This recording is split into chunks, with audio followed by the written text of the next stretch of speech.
Welcome back once again to the Cincy Red Bike Studios, and the two of two hosts of this show declare this the best show on the entire internet. How many dentists? 5 out of 4. It's overabundance of 5 out of dentists. 4 mathematicians as well agree that this is the best podcast on the entire internet. This is obviously the Gravelot because you clicked on the link and you've already read what's going on, so you're here because you want to listen to our guest today. This is the Gravelot, and we are part of the Widening a Podium network of shows. My name is John. I'm Doug, and the Gravelot is partly about bikes, mostly about bikes. As we're about That's how bikes. we start. That's how Yeah. we enter the universe. We lean into bikes, and that's how we get to all the things. But we are a lot more than just that. Yeah, we love all the bike stuff, and we consider you guys, our listeners, our pebbles, our family. And just like you guys are so much more, and gals, just be clear, you guys and gals are so much more than just a cyclist. Yeah, we like to talk about all the things that surround bikes with our guests. So this week, We got vegan excuses today. all sorts of vegan excuses.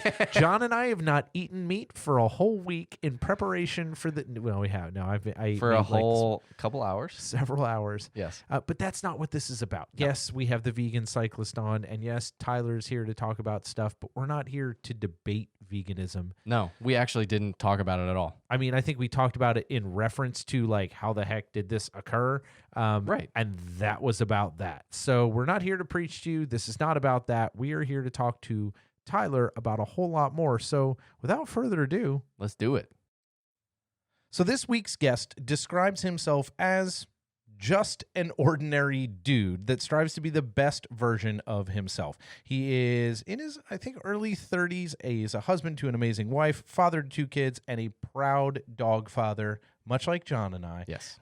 He lives in the mountains of California, and he says that that is where he wishes to live out his days. His name is Tyler Pearce, otherwise known to the commons as the Vegan Cyclist. Tyler, welcome to the Gravelot. Thank you so much, guys. I'm stoked to be here. I'm stoked to be chatting about gravel. I mean, man, it's blown up, right? I mean, the whole gravel scene has become insane, and I've been doing a lot of it. I want to do a lot more of it, and I want to talk a lot about it.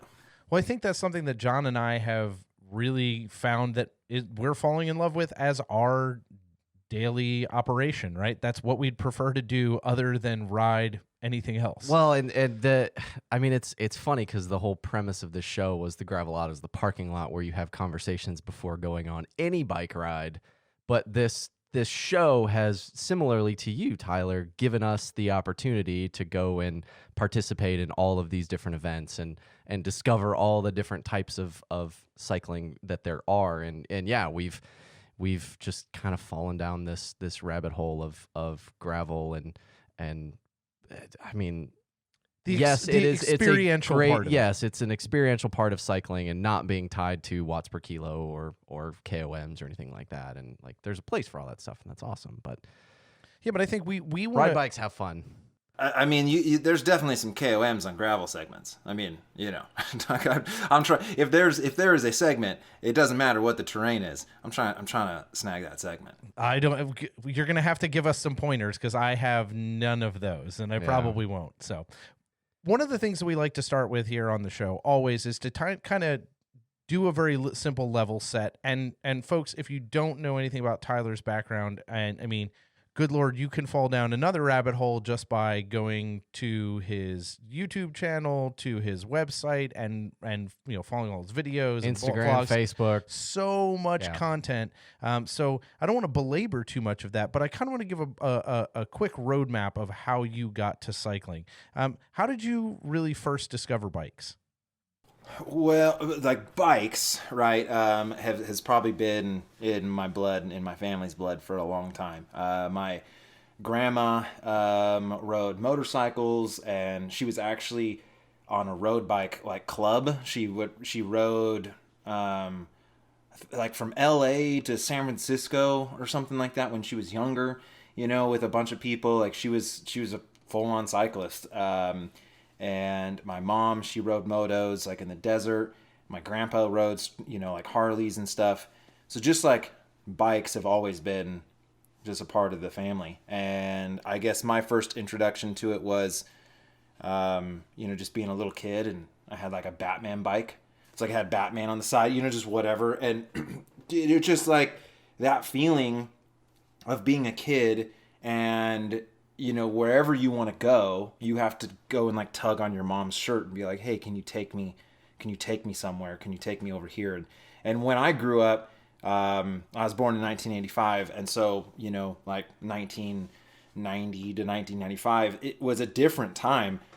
When I got my bike, I'd say, see you, Mom, and I would hop on the thing, and in my mind, I would ride everywhere. Like I would ride so far, and maybe I just rode down to the park, but in my mind, I would ride like literally across the world, and I would go explore the city, and it's just like a way to experience the world and your environment at a young age that is so unique, and so that I think just kind of got in me a little bit. Then my grandma got me my first motorcycle when I was 8, and so then we did a lot of that. We did a lot of motorcycle riding, and then when that got really expensive, because it sort of got to a point of like, hey, you're not good enough to really make a living out of this, and we're spending a lot of money going riding, because with the gas and the travel, every time you wanted to throw your leg over a dirt bike,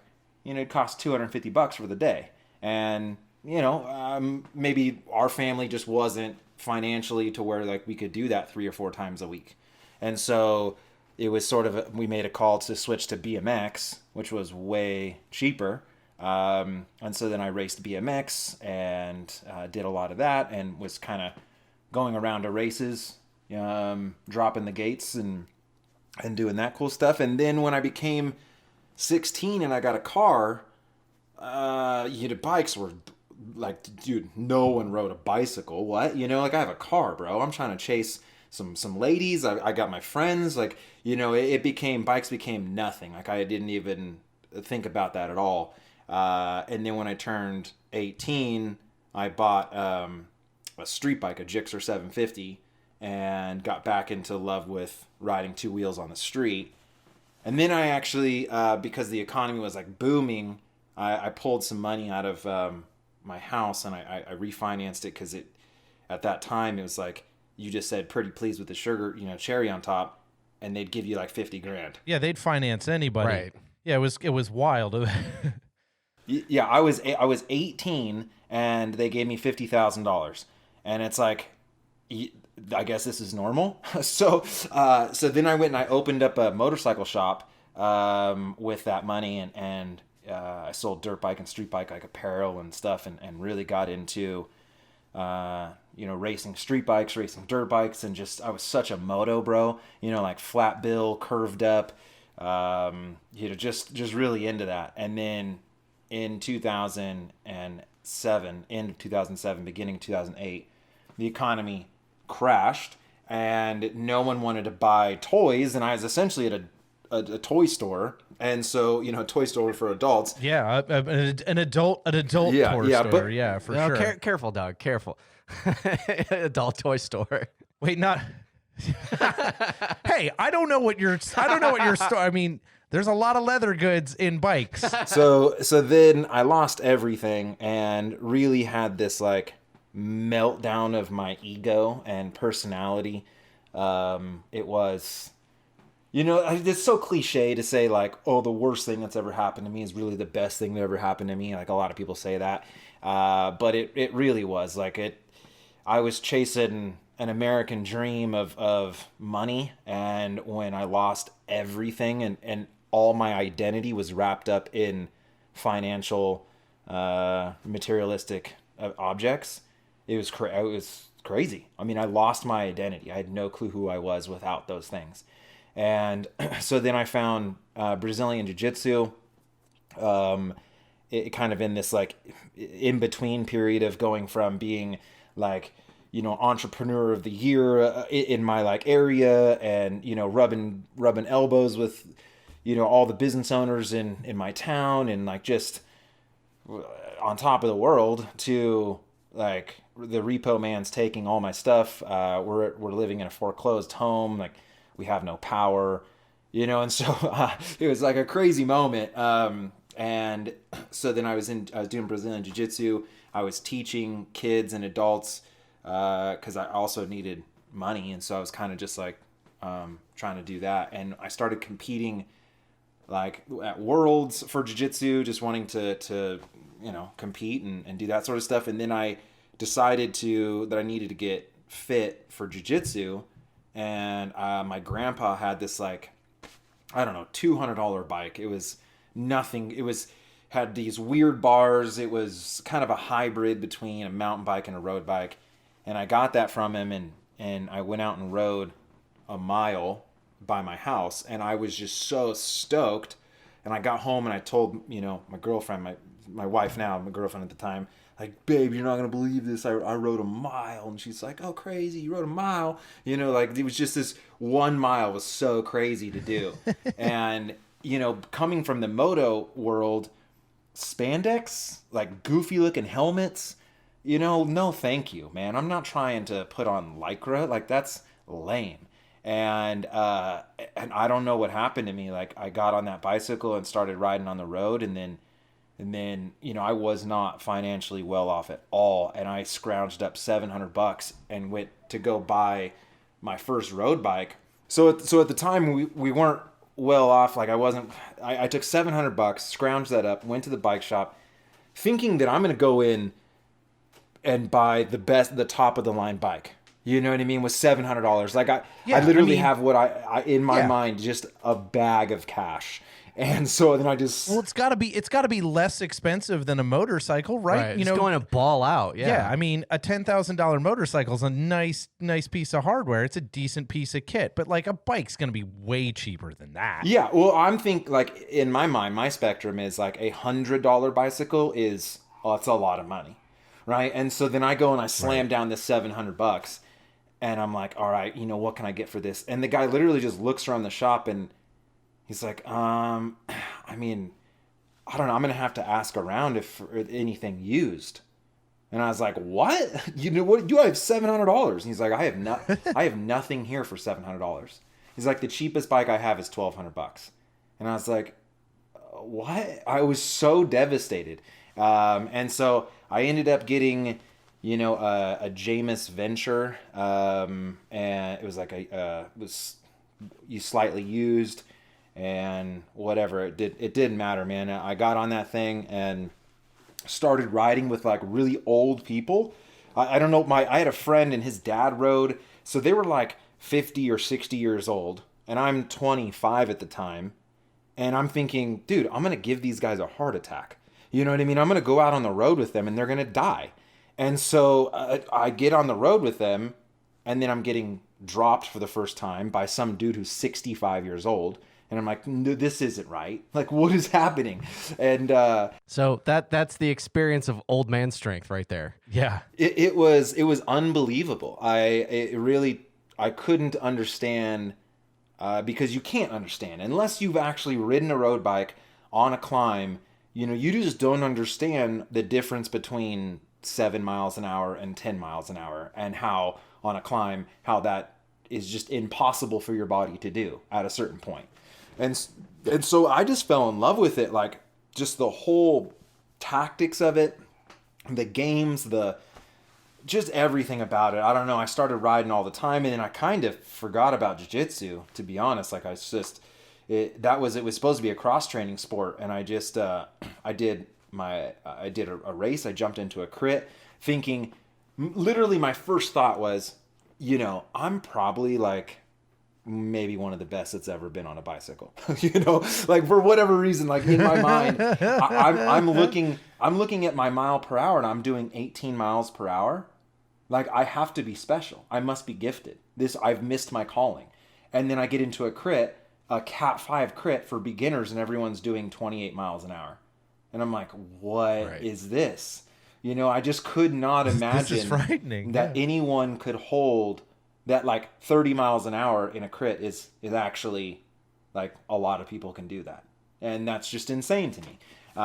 But the learning curve, it was so steep and so just like, it was so fun because every time you got on the bike, you could make changes, you could improve, and unlike almost a lot of other sports, you need other people to do those things with you to make them make sense, right? You're gonna go play football by yourself? No. You know what I mean? You're gonna go play baseball by yourself? No. That sucks. And so, but with cycling, you just go out your door and then whatever you want to do. It's just up to you. Like obviously riding with other people is great, but essentially you can do that whenever you want, and it's not dependent on anyone else. So So I mean that's kind of where I fell into that, and it just I fell in love with the whole thing, and I want to ride all the bikes. I want to race all the bikes. Like I just want to compete and ride, and so then what else? I guess I did. I kind of started to make some YouTube videos. Didn't think that was going to go anywhere. The name, so the vegan part of this, is that I wanted to ask we you got, about. we got a lot of storylines running. And I think No, but I want to ask about that because I think this is important, right? You fell down the rabbit hole hard, and I think that's kind of what happens to a lot of people when they finally get to bikes later in their life, right? There's that initial like, I'm going to be awesome. I'm the best thing that has ever been. And then you go out and get your legs ripped off. Well, especially when you mix in that your whole life has had some form of competition in it and some form of like testing yourself and pushing yourself beyond your boundaries, like even from an entrepreneurial perspective. And then you come back to cycling and it's like this perfect like bomb waiting to blow up for you of all of those things where you can test yourself against other people, you can push yourself, you can learn more. Like there's just this, like it was this cauldron waiting to explode for you before you probably even realized it was there. Yeah. Yeah, it is. It's an amazing sport because there's so much for everyone, right? You don't have to be competitive to enjoy it. You don't even have to be fit. There's so many different aspects to riding a bicycle that are enjoyable, and I like all of the aspects, but that doesn't mean that someone who just doesn't want to race, that's fine. There are guys that will go ride across the country. No thanks, I'll pass on that one. You know what I mean? But if that's the thing you want to do, they do it for fun. Yeah. Like that's to me. Quote, we're to rabbit ears on that one. It's just people ride for 24 hours nonstop. I mean, everyone sort of takes this and makes it their thing, and that's what's just so awesome. And it's like under your own power. And so, a lot of other sports that I've done, there's a huge level of talent that comes in that if you're not kind of naturally gifted, you're going to hit a plateau really early on in the progression of that sport. But with cycling, especially road cycling, you get out of it what you put into it. If you train your balls off and you're putting in a lot of hours, you're going to be able to compete on a really high level. Like, there's almost no other sport that you can just sign up and go race with pros. Or compete with pros. And in cycling, especially with now the gravel events, you can. Like Dirty Kansas, that's so crazy that I got to follow it an attack by Lachlan Morton. Like I was on his wheel when he attacked. That's crazy. There's no other sport like that you get to interact with the stars of the sport in that way. And so, it's unique. It's unique for sure. I mean, I think this is one of the allures of it, right? You can go slug it out with these people, even if they're gonna, take your doors off at some point. You can at least be like, oh, I rode with that. I rode with Lachlan Morton for however long. That was experience you have, and I think that's interesting and what a lot of people get out of it. I want to know why you branded yourself that way. Was this a snap decision? Like, I don't know, I'm a vegan. Maybe this would be interesting content. Did you just like roll that out of your brain? Or was there's some calculation here? No, so it was in hindsight, I think, a terrible decision because I really feel like it has it's just held me back a lot. I mean, I don't want to spit out vegan excuses, but like the word vegan is extremely polarizing. There is a ton of I don't know, agenda tied to it, or political activism that I have no part of it whatsoever. But I was hardcore meat. I mean, I didn't eat a salad until I was 24 years old.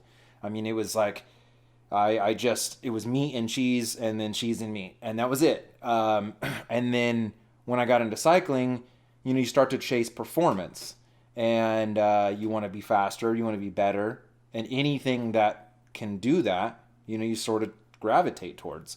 And even though Duran Rider is like an insane person, he was the only one on YouTube at the time that was preaching like eat plants and ride faster. And so then that bug got in my ear, and I kind of started to go from just fast food all the time to a health conscious meat eater, to then, we'd eat whatever we want. We just cook it ourselves. So like a pepperoni pizza, we'd cook that at home. A bacon cheeseburger, we'd cook it at home. And as you start to actually make it yourself, you have a different connection with the food, right? And I've said this so many times, is like, you go make your own chocolate chip cookies and see how much sugar you dump into that bowl. That's going to change how many cookies you put in your mouth. You know what I mean? But when it's in a bag, when you open the bag of Oreos, well, you don't really see how much sugar. It's just like, well, it just tastes good. So then you just keep eating and eating. But once you start seeing what's in the food, man, it changes that. And so then essentially over about a year, if you looked at our plate for dinner, it started off with whatever, a Big Mac and fries, and then it was like a steak and mashed potatoes with cheese. And then it became a grass-fed steak with mashed potatoes, and maybe some asparagus, and then that steak turned into chicken, and that chicken's turned into fish, and then the protein, the meat, just got smaller and smaller and smaller, and there was more and more veggies on the plate. And then one day, for breakfast, I had bacon and eggs and yogurt in the morning, and then I watched like just the wrong YouTube video, and then I came down and I was like, babe, I messed up, and I watched the wrong YouTube video, and I'm vegan now. And she's like, what? And I was like, yeah, I don't understand, but I'm not going to eat meat anymore. And she was kind of like, okay, well, whatever you want to do, like, I'll support you in that. Like, I will also not eat meat. Like, let's do this. Let's get healthy. And that was, it was just a flip of a switch. It was so crazy.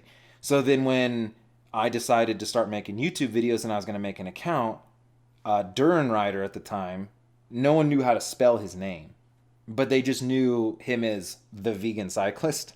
And so a lot of people would type into Google the Vegan Cyclist, or type into YouTube the Vegan Cyclist, and no one had that name. And so I was like, well, I'm going to get a little like SEO boost, and I'm going to take this name, because at the time I thought, I was a Cat 5, like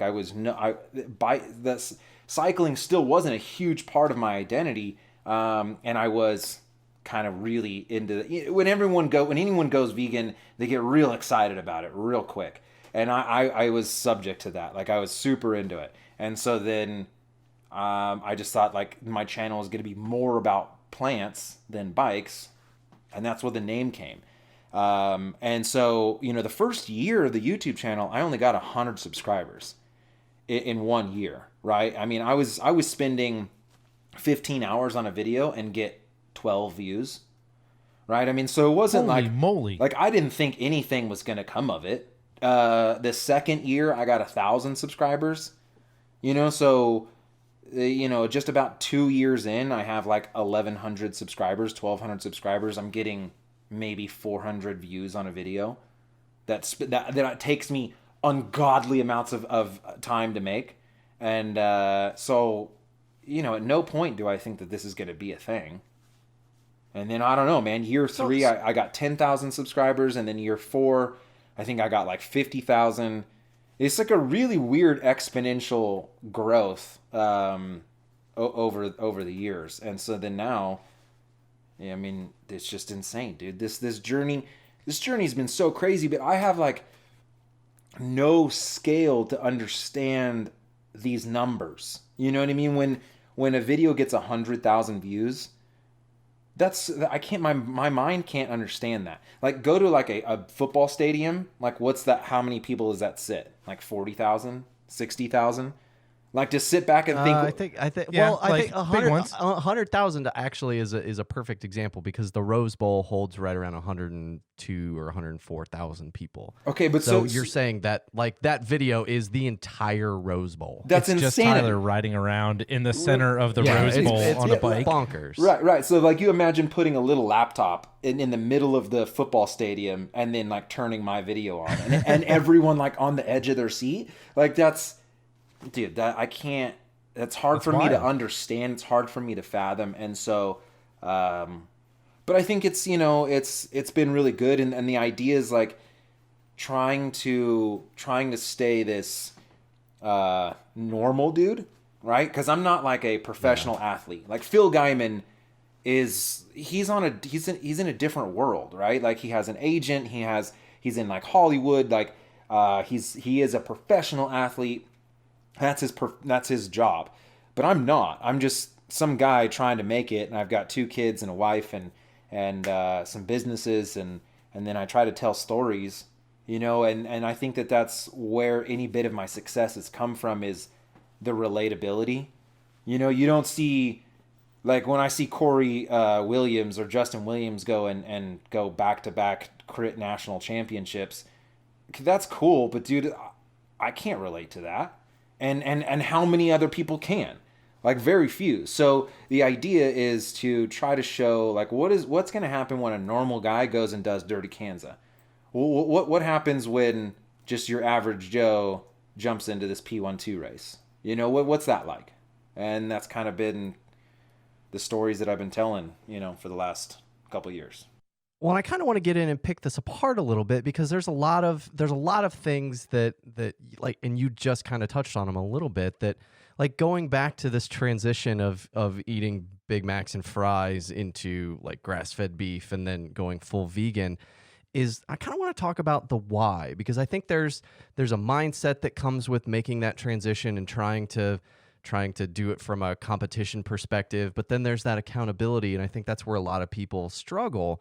So, like, I kind of want to dig into a little bit of what kept you honest in that process of transitioning from eating garbage food and stuff that doesn't necessarily fuel you very well, but tricks your brain, essentially, is why people do it. It tricks your brain into thinking that this is awesome and it's really like this makes you happy. And I think there's a lot of people that struggle with just eating healthy, let alone being vegetarian, being pescatarian, being vegan, or any of those transitional phrases. And again, I love that you touched on the fact that you don't necessarily outwardly advocate for veganism because it is one of those words that you say like vegan and somebody just goes like, you can hear the eye roll.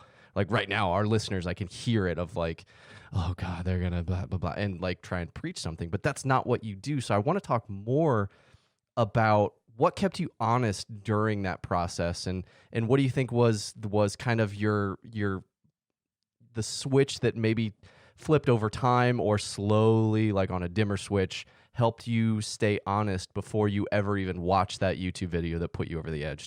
Yeah, so I mean, it's so hard because everyone's journey is going to be different. But I think there's so many variables. For me, for whatever reason, I've never had a mistake. Like, I've never once I went vegan, that was it. Like, I've never looked back. I've never regretted it. I've never second guessed. I never see someone eating a steak and just like, like you would think, just give in and, oh my goodness, I have to have it. It's not even a thing like that. And I guess where I think that comes from is a slow transition where you make sustainable choices and changes to your overall diet and health. So a lot of people will go from eating nothing but fast food, and then they'll have this big January 1st, I'm pulling everything out of the fridge and there's only going to be carrots and broccoli. Well, for one, dude, you don't know how to cook those carrots and broccoli to make them taste good. Like steamed broccoli can suck it. That is gross. I'm not trying to eat steamed broccoli. Okay, so that is Put it in the oven.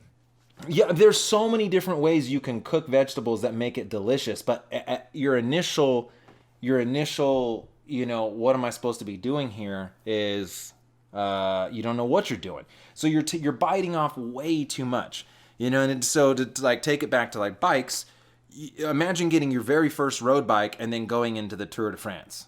What's going to happen? Like, you're not going to be successful. It doesn't matter how much it's not going to go well. yeah, it doesn't matter how much you want it.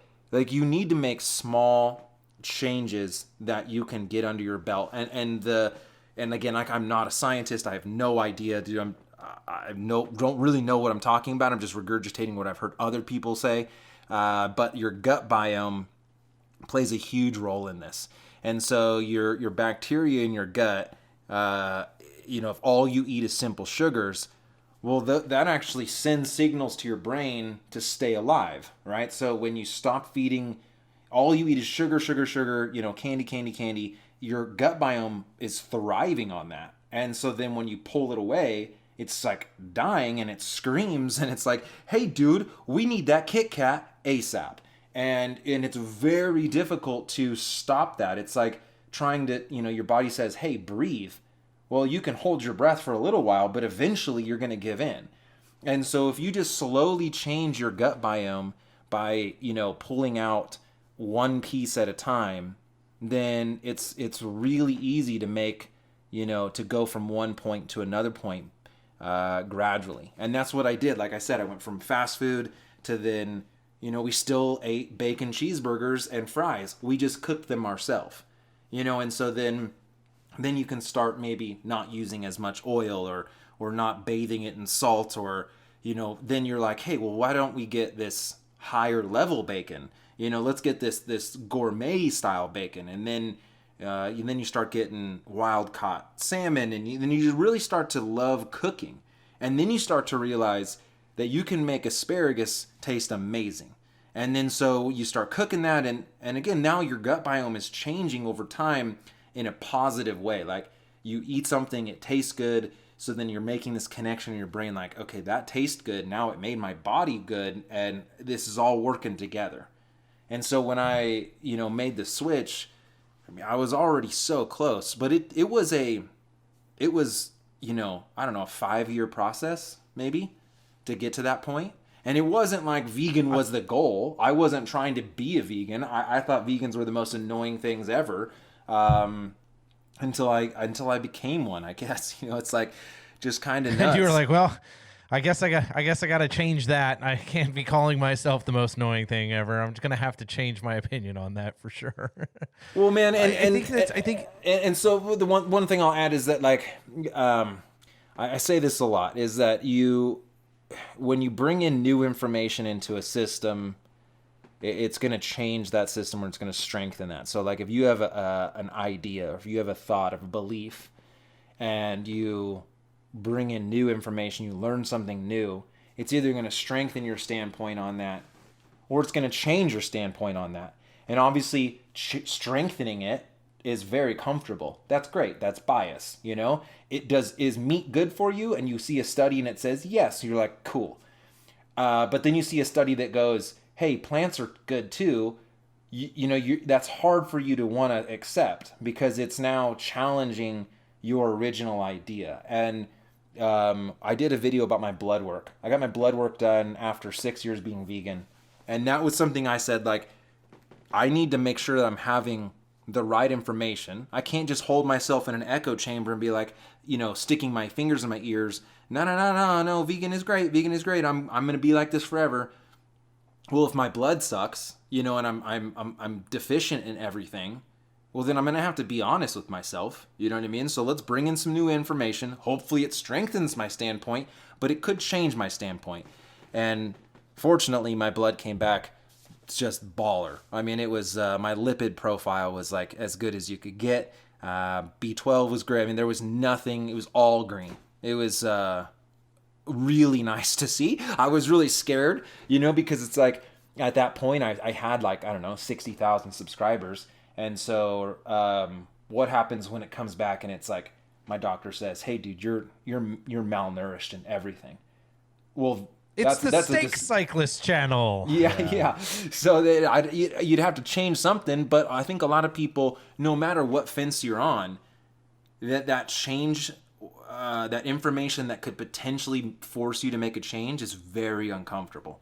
I think it's interesting that, though, the information forcing you to make that change was all incremental information. And I like that you brought that up, because I think this is interesting. I think this is something that you even alluded to when you were talking about building out this process of, I'm going to make a thing, I'm going to make a YouTube thing, and I'm going to see what happens. Everything you've done has been an incremental. We talked about this for a moment or two before you got on the show. Like, you step into a space and you say, I make this thing. I made a change. I changed my diet. I made a video. I wonder what happens if I make another video. I wonder what happens if I take this next exploration. So this is why I want to ask you, why do you make this content? What does it mean to you to make these things? I mean, the why is always is a hard question to answer, I think, with a lot of things. Initially, the why was, so I went through this crazy career. My career path has like been insane, of being at the highest of highs to the lowest of lows, and then over and over and over again. And I was at a pretty low point in where I started a web development company, and it basically what you did was you sat and did nothing for 2-3 weeks, and then you'd get a project, and then you'd bust your ass on it. But then when that's done, you'd have nothing to do. And so I just felt like, man, I'm wasting so much time. Like, yeah, I'm trying to get clients and that sort of stuff, but I have so much downtime. So let me hone a new skill. Let me just work on something. Let me tinker on something while I have the time. And so then I was just kind of making these videos and learning how to like tell a story, and it was fun. And no one was really seeing it, right? I mean, like, a lot of the videos I was uploading was like 5 people, 10 people would see, so it's like whatever. But it was also that sort of then actually turned into I wanted an archive for my kids and my wife in case anything happened to me, which is like sort of morbid or whatever. But you know, as long as the YouTube servers are up, you know, they get to then see like home videos or like whatever. They get to see part of my life. You know, my grandpa passed away and I wasn't really that close to him, but I was thinking like how cool it would have been if he had 350 YouTube videos that I could have gone back through and like kind of got to know him, you know? And so then that sort of goes into like a primal aspect of like a legacy, you know, like what are you going to leave behind? And when I'm making websites, what am I leaving behind? I'm not making any websites that's going to change anybody's life. You know, it's just like whatever, just work. But some of these videos, you know, they have a good message and it's a good story and you're proud of it, you know, and it lasts a while, right? Even though YouTube is kind of like, hey man, where's the next one? Which gets me a little frazzled sometimes, but I really take pride in just telling a good story. And man, it's sort of morphed between just busy work to then, you know, having an archive for my family to then really sort of honing the craft. And now, I mean, I don't think of myself as an artist in any way, but it is really neat to start with like a blank canvas.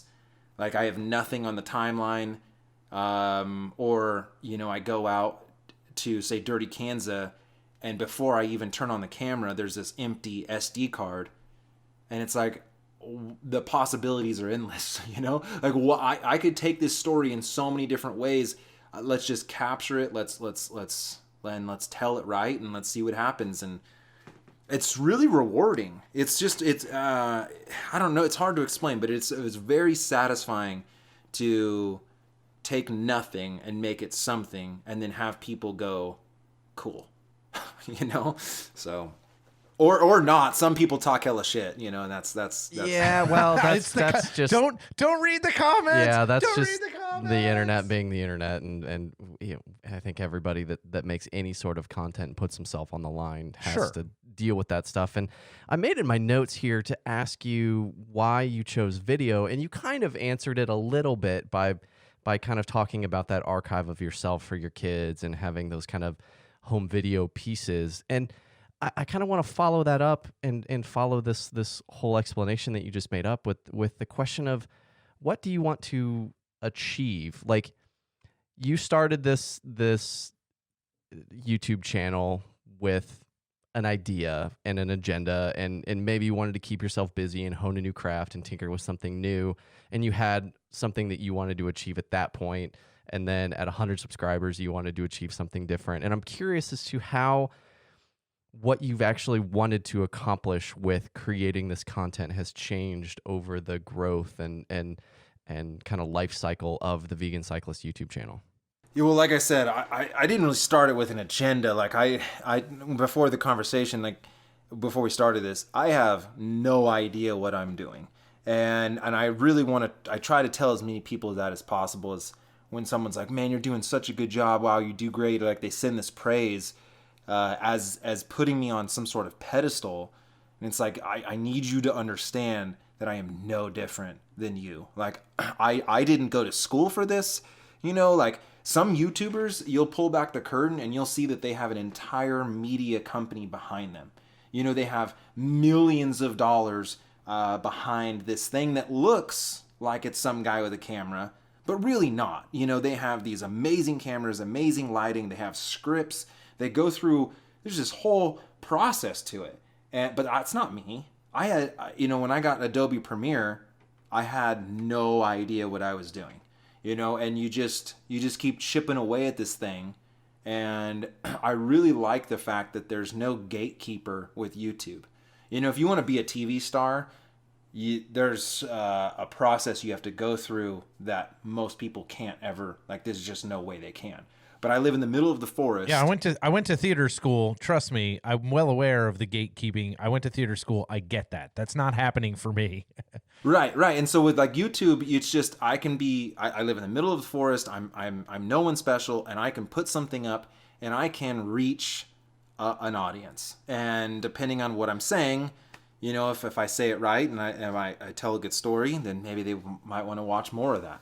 When you tell that story, what are you trying to achieve through telling the story? Like, what's the goal of creating that content? I guess now, so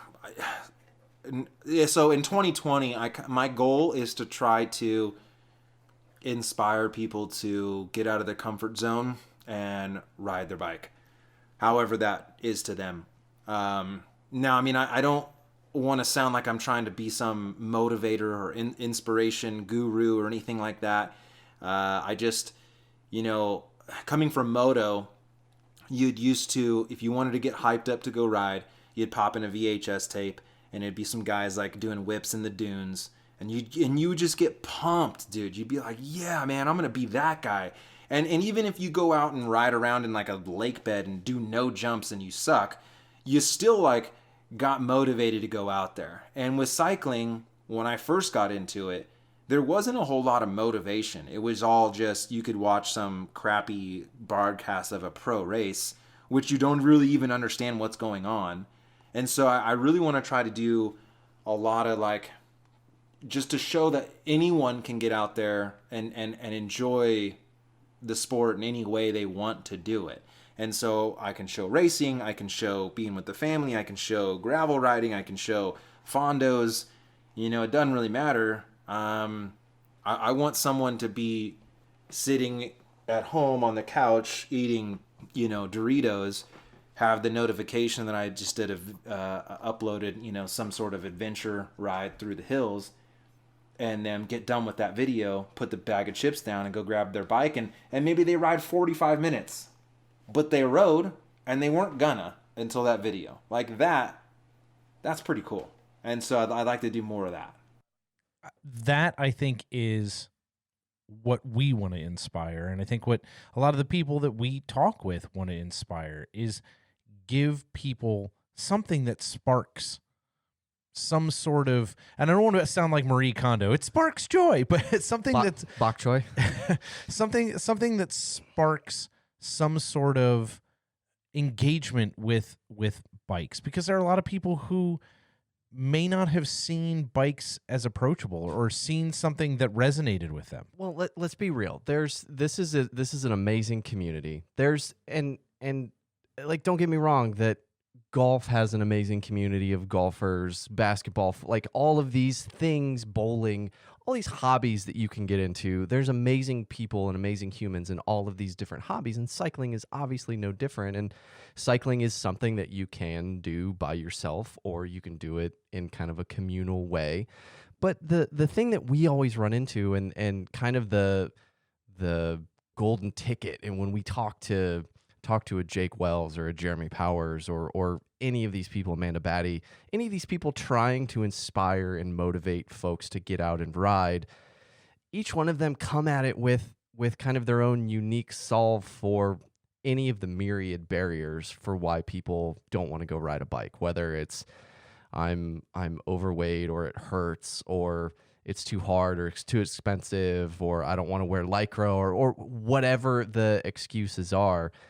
I think we all kind of come at it in our own unique ways and try and crack that nut in our own unique ways. And I think you telling stories does that in a very unique, and you're very approachable. And I mean, this is one of those interviews where Doug and I don't really need to talk a lot, because we can just give you a prompt and you can go for 10 minutes, because you're so accustomed to just telling stories and talking about this and being approachable. And I wonder where does that come from? Like, what is that?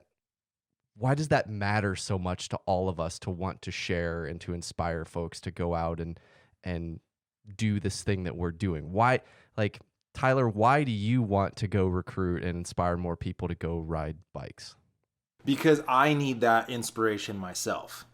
And so, when I have no motivation a lot of times. And when Lachlan Morton and his brother did the first thereabouts, dude, that one video made me want to ride. So good. Yes, it was so good. And that's where I picked up my t-shirt rides from.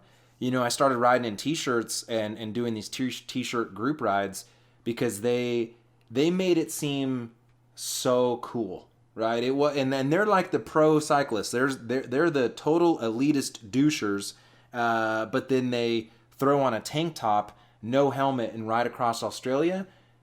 But they're still like giving it gas. Like they had a good time, and like that's what I resonated with. I don't resonate with being in the Tour de France or being super pro and being stuffy and stuck up. Like, I resonate with throwing a t-shirt on and just going to have a good time and riding a bike. And so, it's not like I'm trying to uplift or build some army and I'm the one that's going to make you go ride your bike. I just need that motivation myself. And so when I motivate others, it's sort of in a roundabout way of getting myself, motivated as well, and to just be accountable. So when I just did this in December, this Train Like a Pro challenge, where I was at the lowest point of my season, because the season in California is like January to October. It's kind of crazy. And so I had a really big... It's like all year. Yeah. All year. And so I had a really, really big season. And December 1st was just... I wasn't motivated to get back on the bike, or I wasn't ready to get back in the training program, and I was just kind of bleh. And I listened to this podcast with Chris D'Elia, and he was talking about... And it's just like a funny podcast. Like, he doesn't really drop any pearls of knowledge, but he did in this moment where he said, if you've done anything in your life, it's because you've decided to do it. And if you decide to do something, even if it hasn't been done yet, it's already done. Just consider it done because you decided to do it. And I was thinking, like, wow, dude, that's so right. Because anything I haven't done, I've been wishy-washy on it, right? If you decide to clean the living room, then you clean the living room and it's done. You decided to do it. So I was like, you know what? I'm going to decide to do something ridiculous. I'm going to decide to train like a pro for a month. And when I decide to do it, it's going to be done. And it's going to be difficult. And there's going to be low points and high points. but I'm just going to decide to do this. And so December 1st, I did that Train Like a Pro challenge. I daily vlogged it on Instagram story, and I rode 20 hours a week for 3 weeks with then a recovery week. And it was no fluff. Like, it was a proper training program. So Yeah, it wasn't. It was dumb, dude. It was dumb. But what was so... That's a good word for it, John. Yeah. Yeah. I mean, it was really, really difficult. But what was so crazy is to have so many people reach out and just say, man, you know, you motivated me to ride. Like, I knew you were riding, so I got on the bike. And then that keeps me accountable, because there was more days than not that I was like, just fuck this, man. I don't want to do this anymore. I wonder if anyone would notice if I just stopped doing this, you know? But I couldn't. There's no way I could, because too many people were invested in that story. And so I just, there was no option. I had to keep going. And I really tried to show the ups and downs of it. My brain was melting. You know, my body actually held up really, really well. And it wasn't meant to be any sort of vegan propaganda thing. But it is, I think it is actually really cool to see that, you know, I put my body through hell and I fueled it only on plants, and my body never failed. Like, it was great. But, you know, cycling is a selfish sport. There's a lot of you time. There was a lot of me time in my brain. And 20 hours a week, the first week, all on Zwift, 100% indoors, 20 hours. Dude, I was out of thoughts. You know, I was like, what? What do pro cyclists do with their brain when they're doing 30 hours a week? You know, it was just crazy. But then I also had to manage my work. I had to manage my family. You know, I had to manage my health. It was a huge eye opener, because 20 hours on the bike is not really 20 hours on the bike. There's 20 hours of you pedaling, okay? But then there is at least a half an hour getting ready. Then there is maybe an hour afterwards where you're just no good. You know what I mean? You got nothing. You're getting a protein and shake.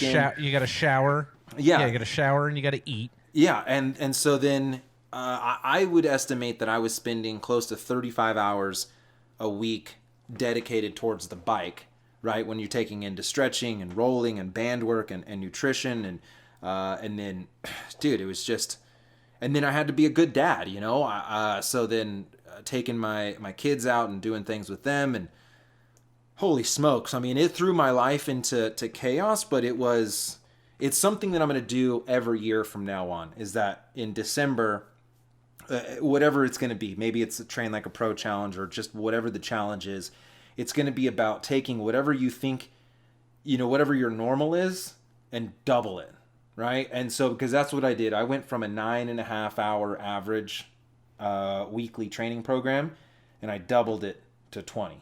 And not that it's sustainable. It was not sustainable in the slightest. Like, my brain was just off the rev limiter, just yada da da da da the whole month. And you know, there's just no way I can keep that up. But it really broadened my spectrum of what I can do.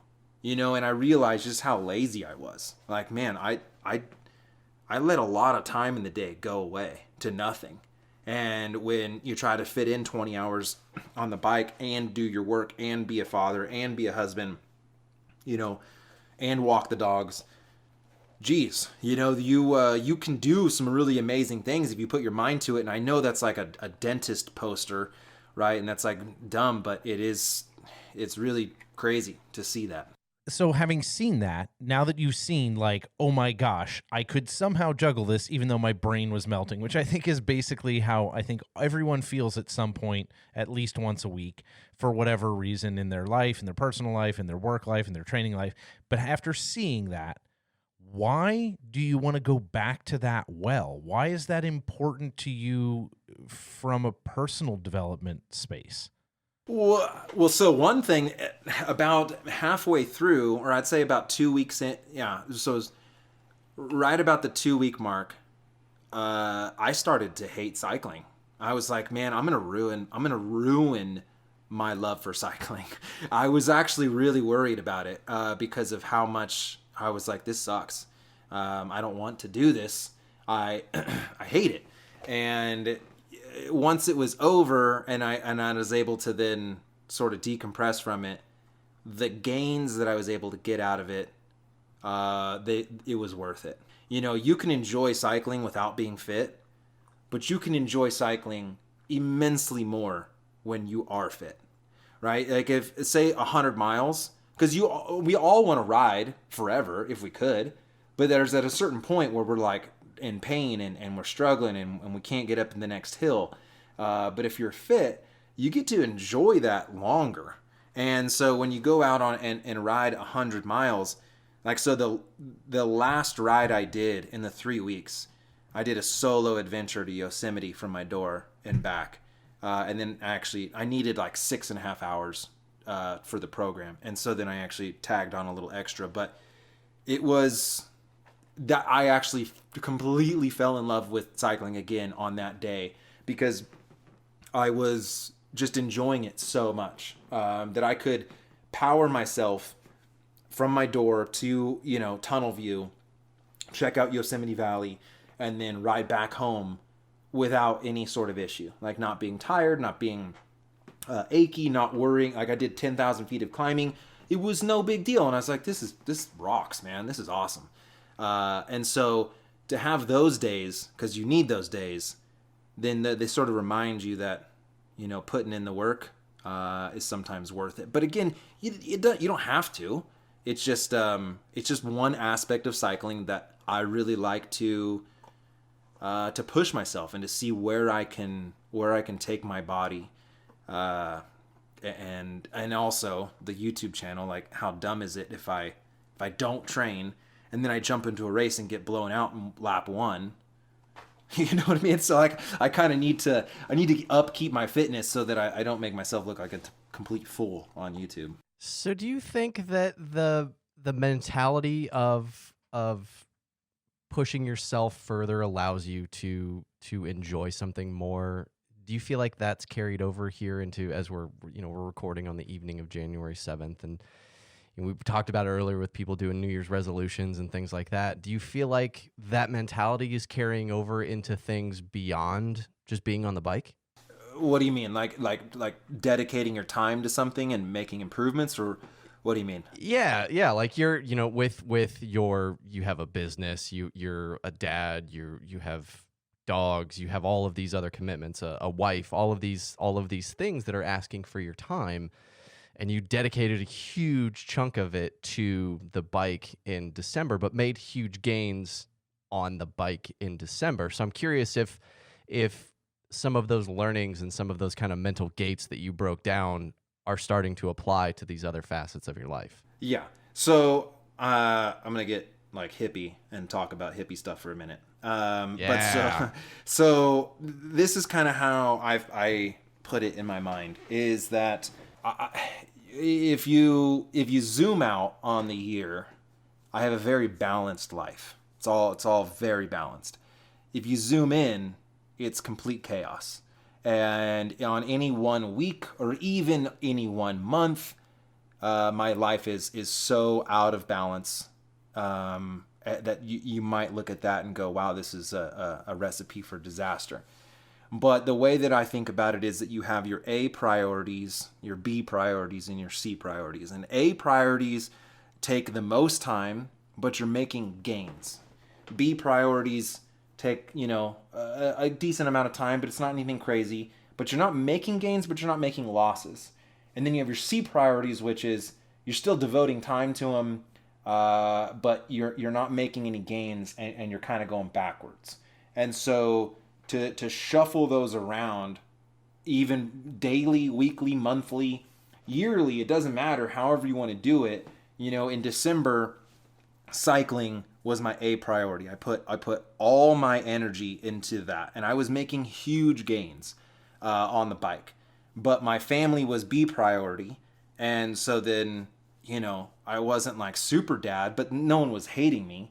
You know what I mean? I was there for him. I was cooking dinner. I took my son riding motos, and took my daughter to the playground. But that's not like, we're not making memories. They're not going to remember what I was like in December in years from now.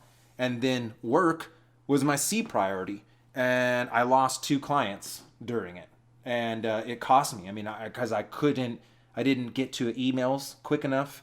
I didn't respond. I was just really tired, and that was my lowest priority at the time. And so I degressed there. But now flipping to January and even in the rest week, I flipped that, and cycling became my C priority. The 4th week in that Train Like a Pro, where I think I only did 8 hours on the bike. I mean, that's what was prescribed. Like I was recovering. That was good. But I used that time where I was not on the bike to then bring my work back up. Work became my A priority. And then I really kind of tried to shuffle in during like Christmas time, my family being obviously A priority. And so you just move that around, and whatever priorities you have, whatever thing in your life that you want to make gains at, I really feel like you're only going to make improvements if you laser focus on them and let other things in your life sort of, not die out, right? Like you still need to maintain them a little bit. But for the most part, you want to make real improvements. You're going to have an unbalanced life to do that. And so let's say you try to do everything in your life. You try to ride, you try to work, you try to be a family man, you try to get your nutrition down, you try to keep the house clean. All of those things are going to be C-level priorities because you don't have enough time to do any of them well. So you're going to do all of them shitty. You know what I mean? And so you might be like, dude, I'm killing it. I'm doing everything. I'm juggling everything. But what have you really done? You know what I mean? Like your guys' podcast, that wasn't something that you just spent 20 minutes a day on. There's times where you probably devoted an entire week really focusing and dialing this in and making improvements. And then obviously there's a maintenance level to that, but you go in surges. The thing you want to really bring up and uplift in your life is going to have to take a shit ton of energy and time, and that pulls away from the other stuff.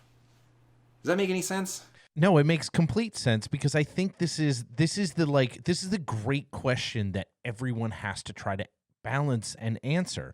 And if you're anyone who, and I think you and John and I have one thing in common, which is like, that looks cool, let's go do that. And I think all 3 of us have that kind of attitude, which is I think when you look at people who are successful in a lot of different places in their life, that's what people are like, wow, how do they juggle all of that?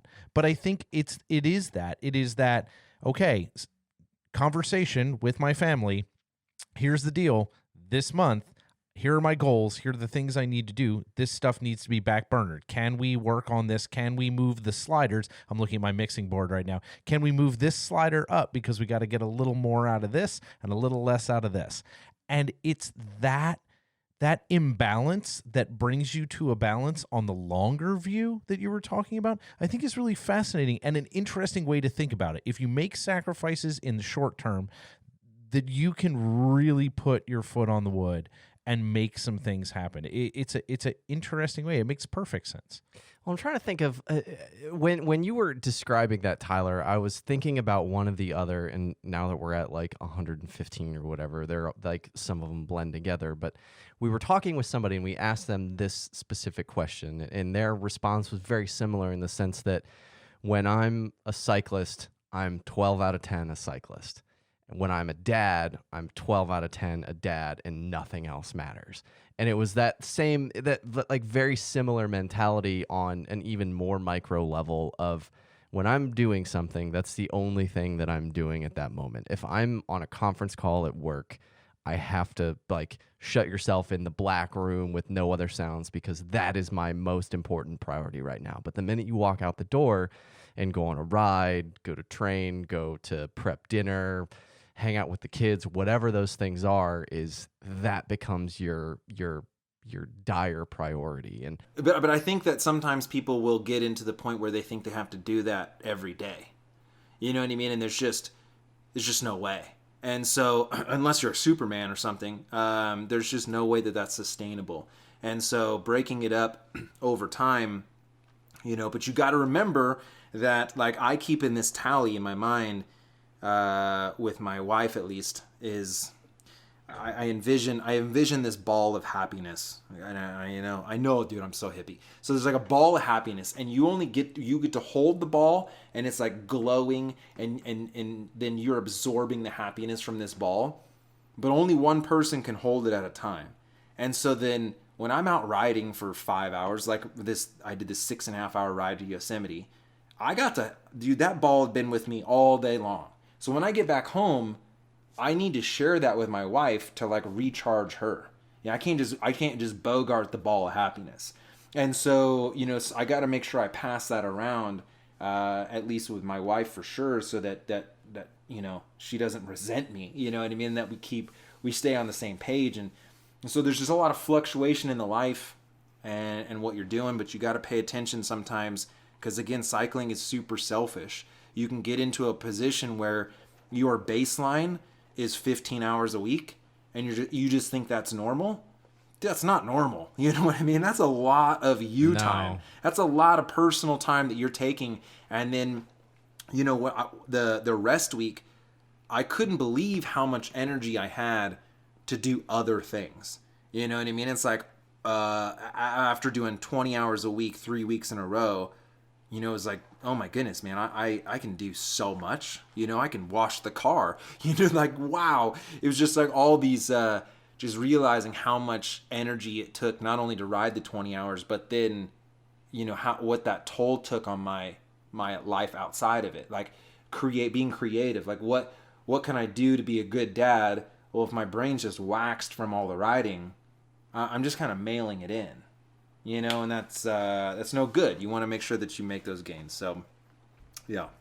Well, I think that's what we're all trying to balance those things out, and whether it's on a weekly, a daily, an hourly, whatever, like it's going to be unique for all of us because we all have different demands. We all have different like brain chemistry, and we're all wired differently. But I think that's what we're all trying to do, right? Is we're all trying to be good employees. We're all trying to be good partners. We're all trying to be better cyclists. We're all trying to be better humans, and man, it's kind of what, like, maybe that's what this whole thing is about, right? Is like trying to figure out what your balance is and how you can continue to kind of, to your point, like keep pumping those individual levels up and not let one of those balls drop. And if it starts to lag, you can then focus some of your energy over there and keep that ball in the air, and then come back over to this thing that then dropped, and just keep moving, shuttling back and forth while trying to keep bumping all those forward. Well, to bring it back to YouTube, what's kind of a bummer about YouTube is how you just assume that if someone you're following doesn't upload, that they're doing nothing. You know what I mean? Like their entire life only exists in the 10-minute, 20-minute video that you see, right? So like it's as soon as it's done, you're kind of like, all right, another one, please. Can I get another one?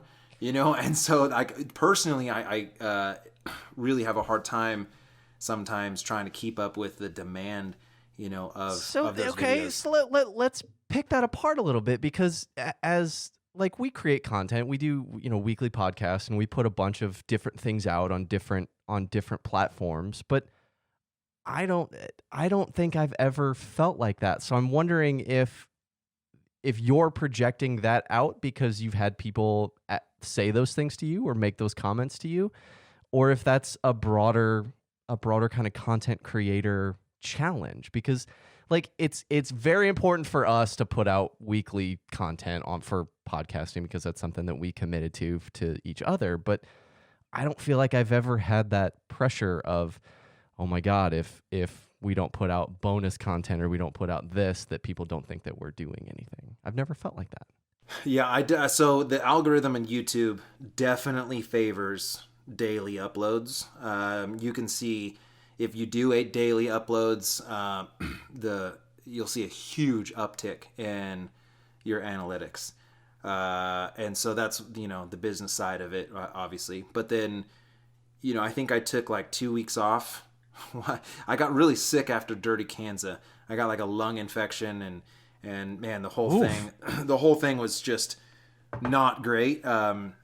I overhydrated for Dirty Kansas, which I didn't even think was a thing, but I drank way too much the night before and messed up my salt imbalance.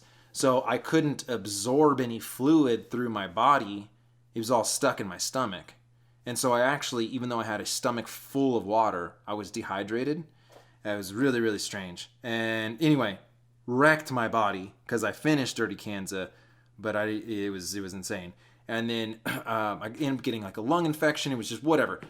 So it was like 2 weeks, 3 weeks without making a video. And I think Chris Pritchard, he's another YouTuber, and he like does a news show. And they did like a little segment like, am I even making videos anymore? You know, and it was like, well, dude, like, come on, man. Like, yeah, I'm still making videos, but like 2 weeks, 3 weeks, and people think like I've quit YouTube. Like, damn. And then also the other thing is when I come out with like the Dirty Kansas videos is probably one of my, I would say, maybe my best stories that I've ever told, and the production is really good. It's just really, I'm really, really proud of it. How do you back that up? How do I go from this 35-minute, you know, almost like mini documentary where it's really well done, took me like 60 hours to make, then upload, you know, whatever, like, hey, here's a helmet review, you know, like I feel like those, it's two totally different things. And so then I really get in my own head about the better content I put out, then I feel like that's my new standard. But there's no way you can sustain that. You know what I mean? Again, it's just, it's difficult. To answer your question, I think a lot of it's self-imposed. A lot of it's self-imposed time limits, time constraints, quality control. You know, I'm just really, really proud of everything I put out. And, you know, I mean, I hope that it shows, but the downside to it is it just wrecks me mentally. Yeah. I think this is something interesting, and I think it's something John and I want to talk about, or at least, you know, pick your brain on, because this is what we do, right? We both, as John said, we're creating podcast content and some other pieces, and there's some new stuff coming in 2020 that we're real excited about, and we're doing that. But I think you have been doing this long enough that some of your insights here are useful. So I want to ask you some questions around content in that space. But first off, I want to ask you, what content do you like creating the most? What are your favorite things as far as, you know, video content that you really get behind making, that you're like excited about? Yeah, it would be like a and don't say everything. Don't say everything. No, That's I mean, totally, because I have a lot of different types of content that I do, and so my favorite thing is an adventure.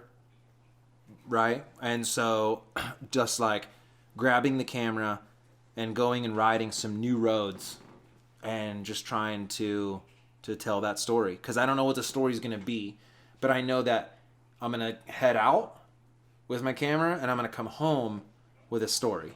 And then also that just like logistically, the editing is very straightforward because it's all linear. You know, you just basically drop it on the timeline and start chopping it together. That is my favorite type of content because it's very raw. It's very organic, I guess, and yeah, and then it's just cool to know that I'm gonna wake up in the morning and by the end of the night I'm gonna have a finished, polished piece of content. The hardest ones to do are the big on stories where I narrate to the camera what the story had been. So like Dirty Kansas or Climb to Kaiser or the Grand Fondo, the Garden State Fondo. So where I have 4 days of footage across a GoPro, a drone, a 360 camera, you know, a point and shoot, and then my nice camera. Like I've got 5 different cameras over 4 different days. And then I'm going to have to remember how that story played out. So then I'm going to like talk to the camera and I got to remember, oh, I have this one shot of this guy on this recumbent and that's funny. So I want to try to set that shot up, you know, so then I'm trying to remember it. So then when I go into the edit phase, I've got just 8 different layers, you know, and like it's across all different time scopes. It's big. It's a really big production. And, you know, I don't think a lot of people see that. and hopefully they don't. Like, hopefully I can make an edit that's so smooth that you don't even realize that it took 60 hours to make, you know? Well, I think this is part of the idea of like being a content creator and putting something out into the world, putting yourself out into the world. Because, I mean, I know you get it because we're getting it of people that want to put out content. Where do I start? What do I do? What do you use? Like all of those kind of basic newbie questions. Because when you do put something like, now I'll throw my personal opinion out, I thought Climb to Kaiser was the best thing that I've ever seen you make. So that's just me personally. But when you put something out like that is this epic, like looking at it as being creative director person that like I do on a daily basis and understanding all of the technology that goes into it, that you're not shooting everything on one camera, on one SD card with like everything out of your jersey pocket and everything that goes into putting something like that together, pre-planning, post-planning, all of that stuff, understanding how complicated that is. When you put a piece of content like that together, and Kansas very similar, and it looks fluid, it makes it seem like anybody can go do this. And that's awesome because it does inspire more people to want to go put content together. And I'm curious if you have some like, you know, VCs like tips for aspiring content creators. Like, where do you start with creating content? Like, do you do storyboards? Do you just grab your camera and, like you were saying with the adventure stuff, and go out and make it? So like, let's like start there with like some of your best practices, for example. Right. Well, I've had a lot of people, you know, because again, like you just said, they go, "Hey man, I want to have a YouTube channel as well. You know, how do I get started?" And my go-to answer is just start. It doesn't matter where you start. You got to start somewhere. So whatever camera you have, grab it and point it at whatever you're doing. And because your first video is going to suck. Your second video is going to suck. Like, it's just, you're going to have to go through the suck until you find what you want to do, and you find that workflow. You find what works for you, and just what shots look good and what shots don't look good. Like, there's certain shots that I know this tells a good story if it's angled this way with like this lighting, because I've had so much stuff where I've had to just cut it out because it's terrible, right? And then just start doing something, right? When people ask, how should I get started in racing? Go race. Like you don't overthink it, just do it, and you'll kind of figure it out along the way. As of like storyboards or whatever, I mean, I don't really do a whole lot of that. I've gotten good at the craft the way I do it, but like Francis Cade, he's a UK vlogger. He came and stayed with me. They rode this huge, from like LA to Death Valley up to Mead. It was crazy. And I got to see how he vlogs. And he does basically daily vlogs, so it's a little bit different. But that guy only turns on the camera when that's what he wants, right? So he doesn't really do any editing. It's just everything on the camera just goes straight into the timeline, and then that's it. And so it's very quick. But he misses a lot, right? So there's a lot of emotion and feeling that he's not going to be able to get because he doesn't do it. So I sort of do the spray and pray, and I might come home with 5 hours of footage for a 15-minute video, but I'll capture something that's like, I'm so glad I got that. Most of it hits the cutting room floor, and most of it's not used, but that's okay, because I got what I wanted, which is I'm searching for that feeling, that emotion, yeah. Right? And so when someone goes out and rides, because like, okay, you stick a GoPro on your bike and you ride through the city. In your mind, what you're seeing, you're like, this is the craziest thing ever. Oh my goodness, no one's ever done this before. You go back and look at your GoPro footage and it's shaky. It looks like gray and pale. It's slow. You're like, dude, that's not how it felt. So that's what I really try to do, is I try to capture the emotion and the feeling. And there's no better compliment than when someone says, I felt like I was right there along with you. And I'm like, yes, because that's what I spend.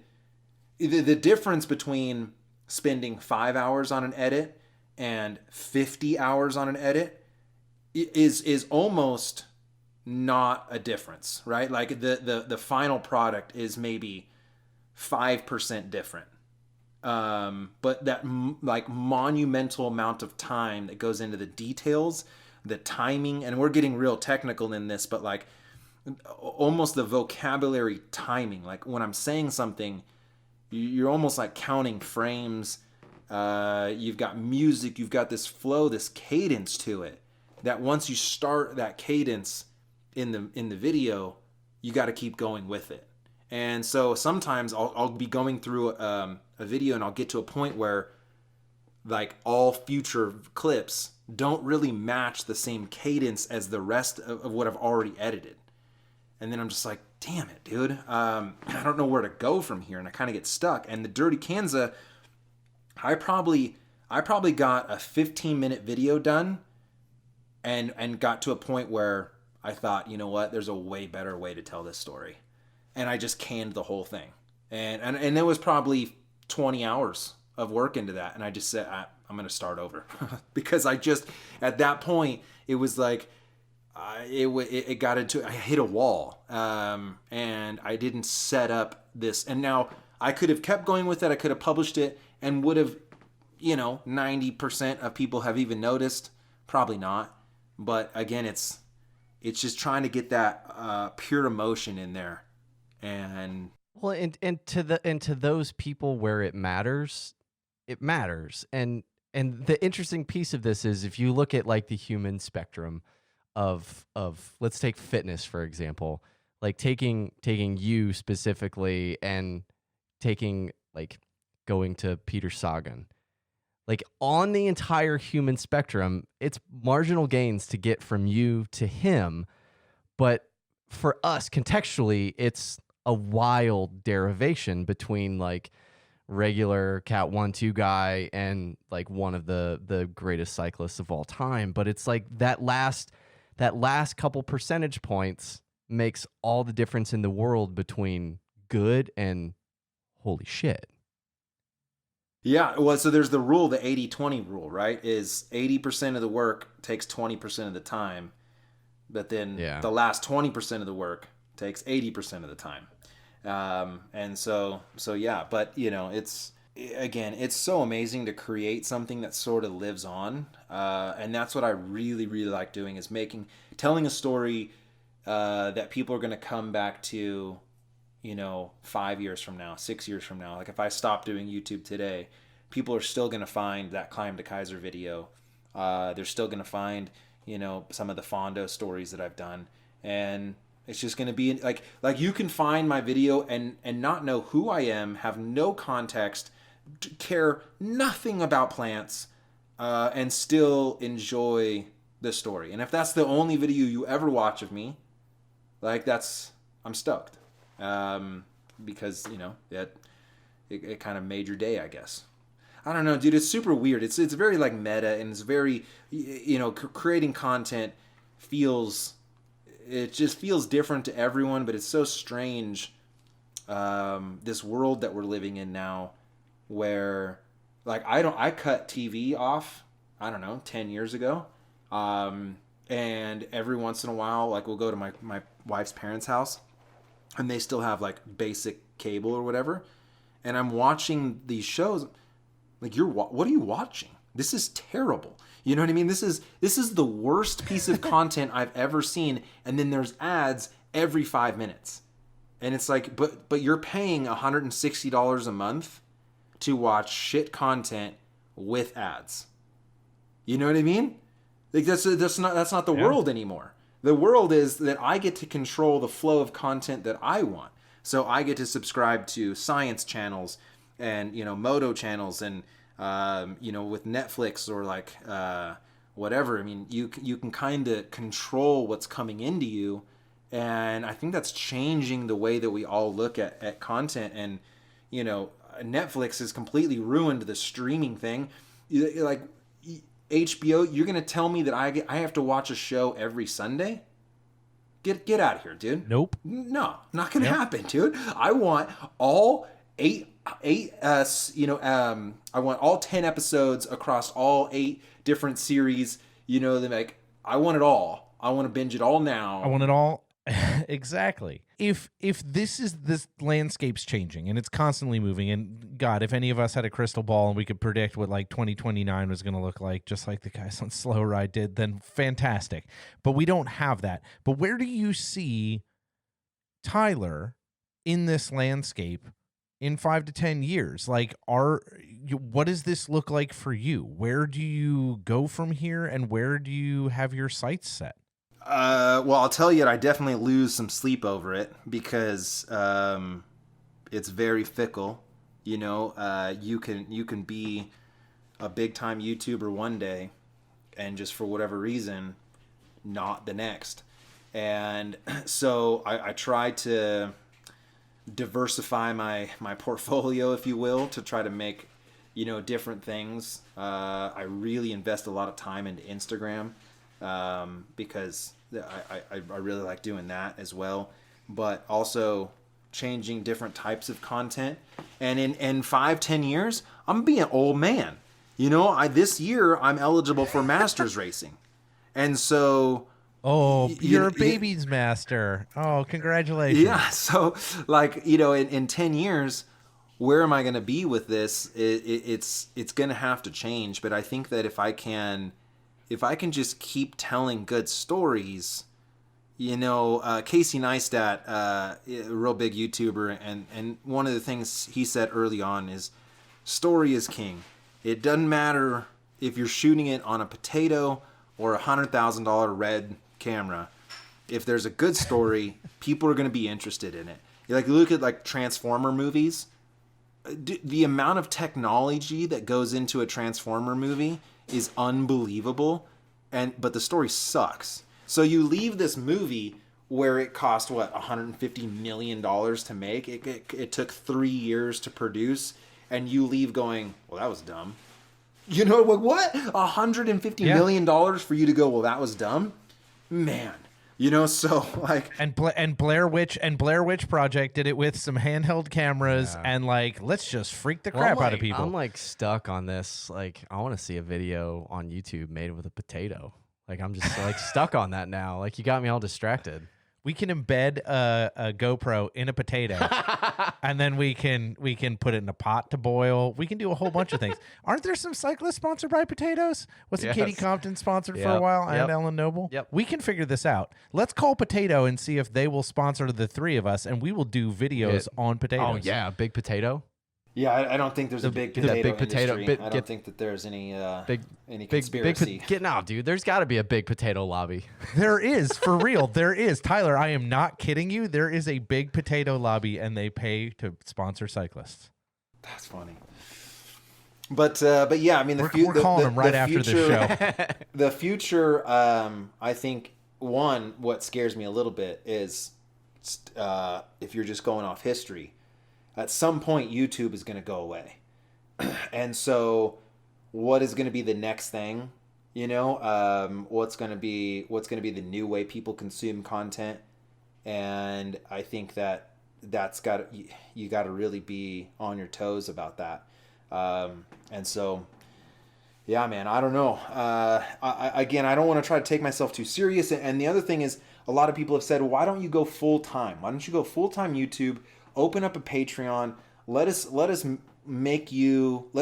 support you, and you only make videos. And I don't want to do that, because as soon as I go full time, it's going to change who I am. Because how many people can relate to being a full time YouTuber? No one. And so Cycling Cam, he's another YouTuber, and he is a YouTuber. That's what he is. I mean, that's his full time gig, and there's just he's forced to make content that he doesn't really want to make because that's his job.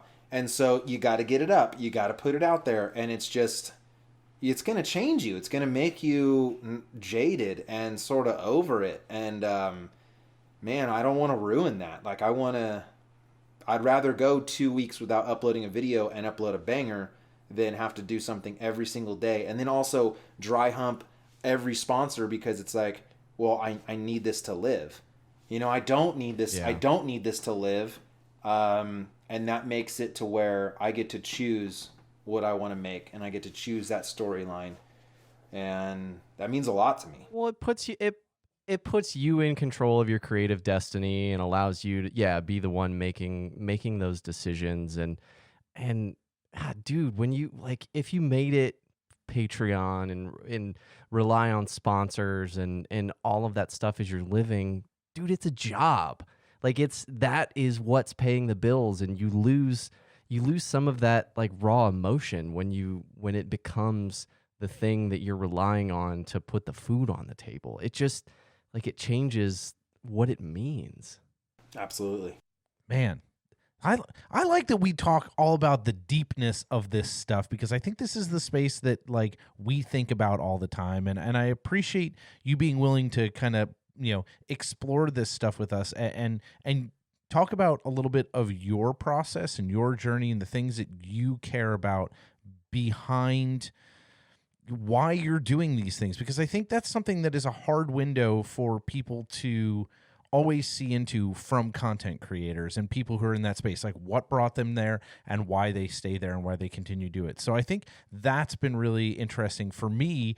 I'm John has known you for a long time, but I've recently come to you because of John.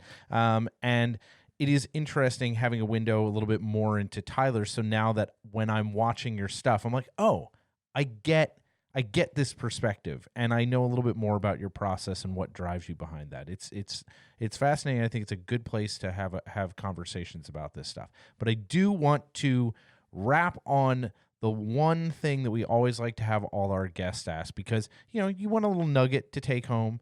Our listeners, we call the pebbles, because everyone is a pebble in the gravel lot of life. So if you wanted the pebbles to take home one thing, Tyler, from our conversation, which has been all across the map, what would you want that to be? It's hard to say because everyone is coming at this from a different angle. And so there's so many different little pieces that you can pick up. When I did Brazilian Jiu-Jitsu, I would go and travel around to different instructors and take their classes. And you would be in a 2-hour class. They would teach maybe 10 different techniques, maybe 15 different techniques.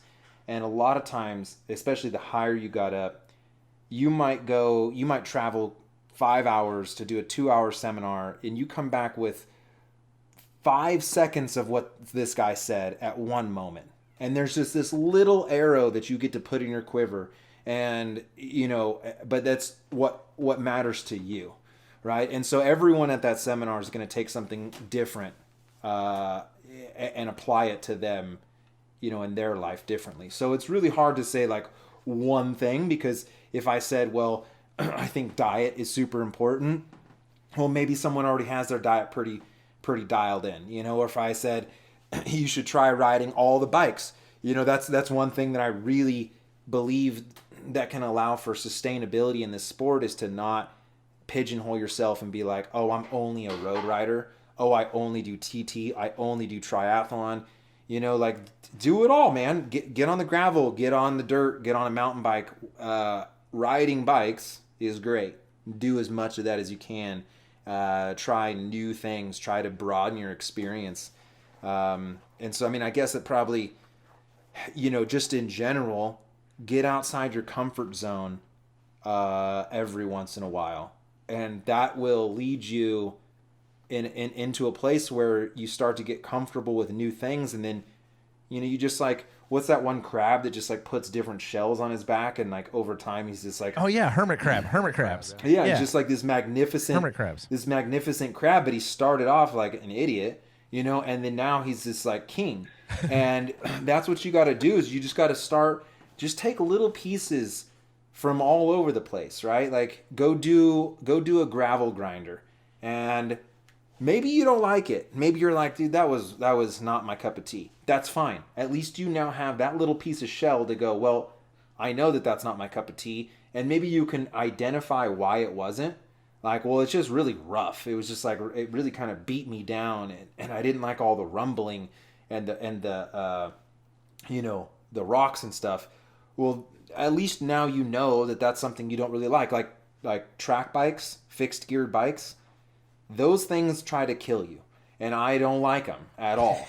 But I have tried it. I've definitely tried it, and it's just not. Mikey didn't like it. Mikey tried it. Mikey did not like it. Tried to kill him. Yep, it did. Yeah, it's not my thing. But that's fine. I can understand why people like it, but I also then now, when I watch a fixed gear crit, like there's so much more to it than what you think because of the bike trying to kill you all the time.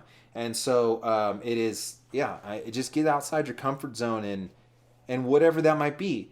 If it's diet, I'm not trying to preach anything, but I promise you, cooking some carrots isn't going to kill you, and you might end up getting to be where you like that. Making food at home. Like Michael Pollan is who said this. He did a really cool book about it, which is you eat whatever you want, just cook it yourself. And I think that's like that's just a really cool place to be. But you're gonna have to get outside your comfort zone. You're gonna have to start cooking. I think it's one thing a lot of men say, like, take pride in that they don't know how to do anything in the kitchen. It's like, well, I don't even know how to boil water. Okay, change that shit. You know what I mean? Like, you shouldn't wear it as a badge of honor that you can't cook toast. Like, man, get in the kitchen and start honing that craft, because there's no reason why you can't. Everyone has a kitchen, put some time into that. And over time, when you start just chipping away at things and increasing your knowledge of whatever that is, makes you a more well-rounded person. And then again, like I said in the very beginning, where if you improve your fitness, I believe you can enjoy cycling more.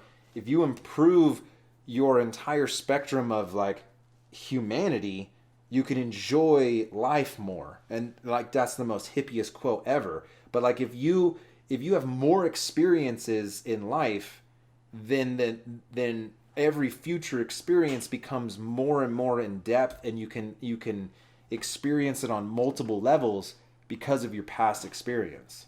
There we go. No, I mean, well,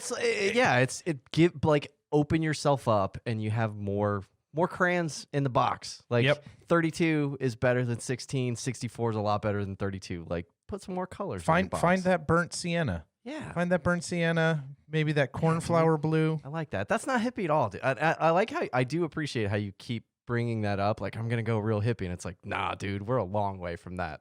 And we could talk about Michael Pollan writing a book about doing acid if we really want. Like, let's. That's a different show. We'll do that again. We'll do that another time.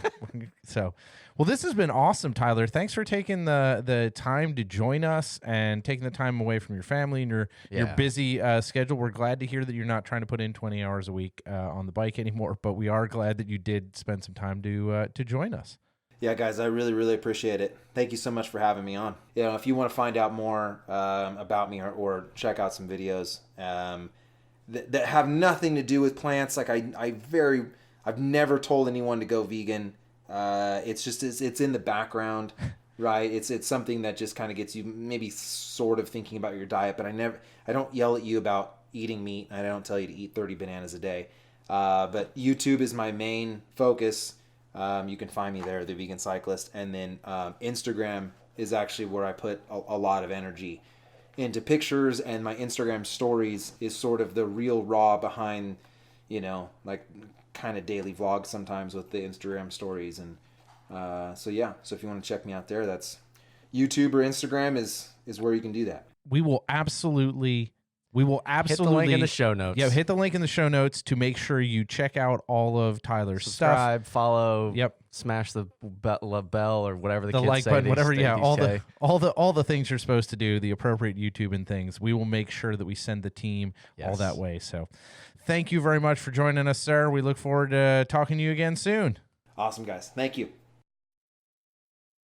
So, Is everyone converted to being a vegan? I was just gonna ask the same thing. So, everyone's a vegan Does now. this mean I'm a vegan now? Just everyone who has listened to this podcast. I agree with a lot of what he's saying and a lot of what his kind of mojo is all about. But does that mean I'm a vegan? No. You are now a vegan. It's Right. cool. Go home, burn all your meat in in a barbecue, and then eat it. Right. And then you can become a vegan right after that. Have a just going out of business sale.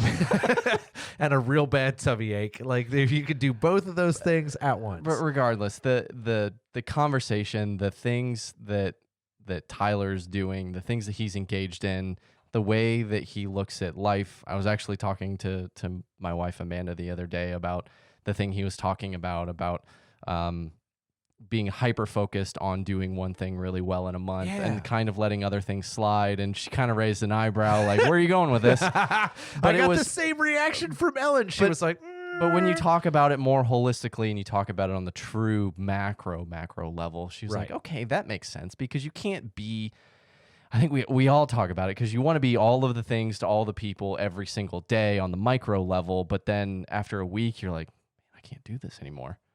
I don't know how you do it. So looking at it, and it may not be for you and it may not work for your life or the things that you're involved in, but it's at least a different perspective and a different way of kind of looking at how to kind of skin the world. Yeah. And I mean, if anything, at least the one thing that you can get from that is to focus on the thing that you're doing at the time you're doing it completely. 100%. Like if you're having a podcast with someone, don't be over here tweeting.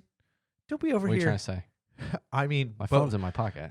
both of us used Instagram during our last recording.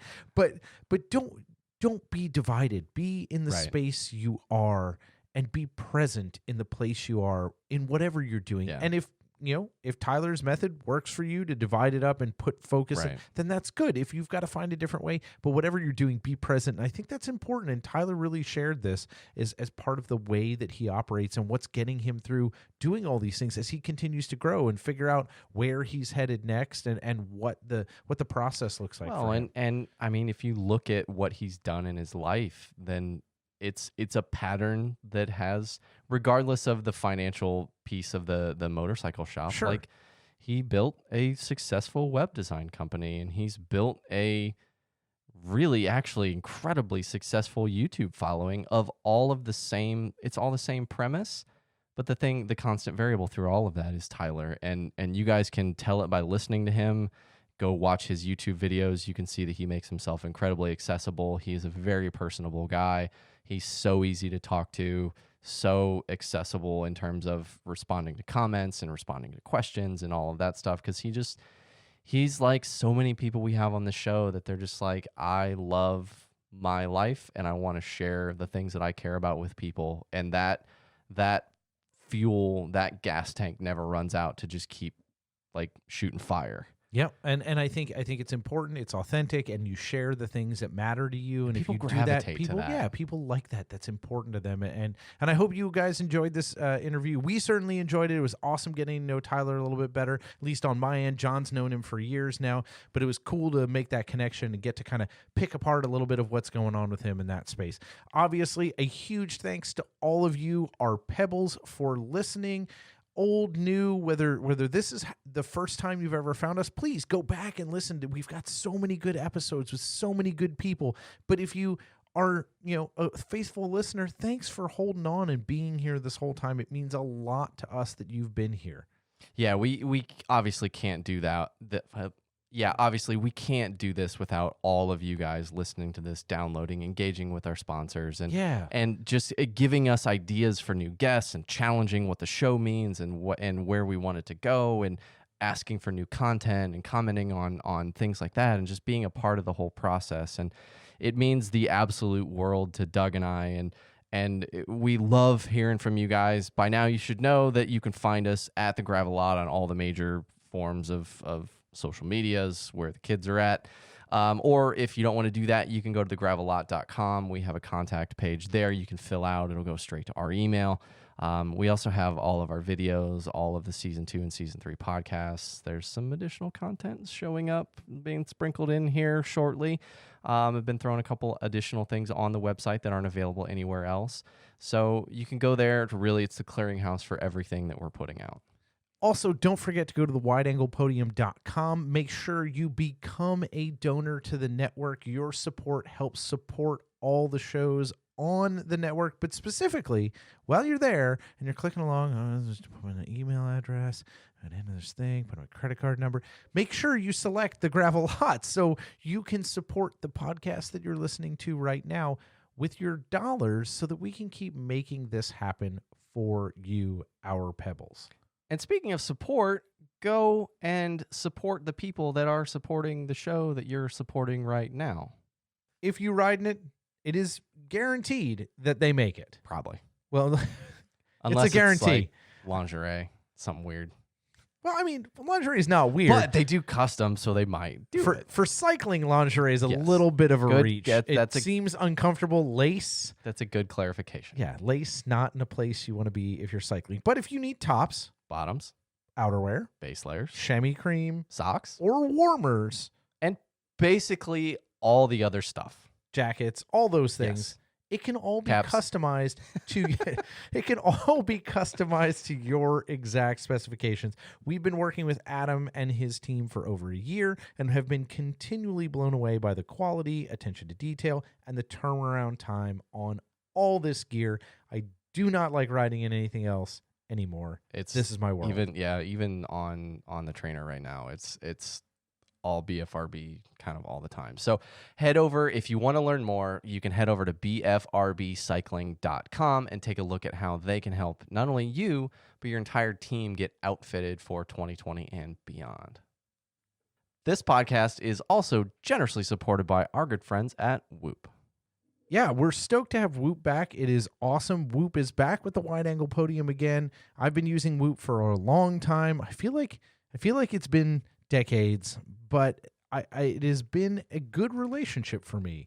It's actually one of, probably since I've known you, the most useful tools that I've seen you use. Yeah, I mean, and been very loyal to, and is actually very, very helpful for you in slowing you down. It's good. It's good. I mean, like, it's actually a little bit of like a you know how like you drag the e-brake when you get around a corner and you're trying to like get that turn in the correct? Season for that. Yes. Right. Yeah. So if you're like, hey, I'm out here in this snowy parking lot, I'm trying to make this sucker turn around, I'm trying to get a little turn in, grab that e-brake, and I sometimes need to drag the brake a little bit on myself. And Whoop's great at that. It is very, very functional. It is a recovery tracker more than anything else. It knows what you've done, how much cardiovascular load you've put out during the day, but it thinks about it and says, yo, dummy, slow down. Right. So since Doug is already like rambling down the hill, I'm going to back up a little bit and say that Whoop is a wrist-worn heart rate monitor. So it sits on your wrist. It tracks your pulse. It tracks your heart rate variability.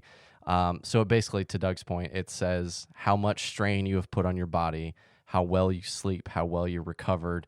It has a 5-day battery, and it's really all about getting you the ability and giving you the tools to better understand what your body is trying to tell you. Exactly, and sometimes you need tools to help navigate this world. Whether it's someone giving you good information or someone actually guiding you. Whoop can do either one of those. You can be granular if you want it. It can be very basic, stoplight, red, green, yellow.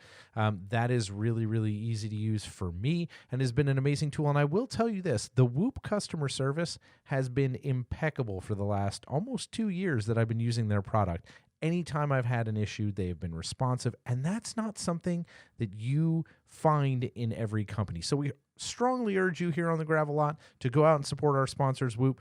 They have got a deal for all the Pebbles. Right, you have no excuse why you shouldn't go support them because we're gonna give you money off. Exactly, and that is 15% off a purchase of a 12 or 18-month subscription to their service. They'll send you the hardware for free. You can get a 12 or 18-month subscription to their service, and you will save 15% off with the code WAP or WAP, Wide Angle Podium. So code WAP at checkout to save yourself 15% off Whoop.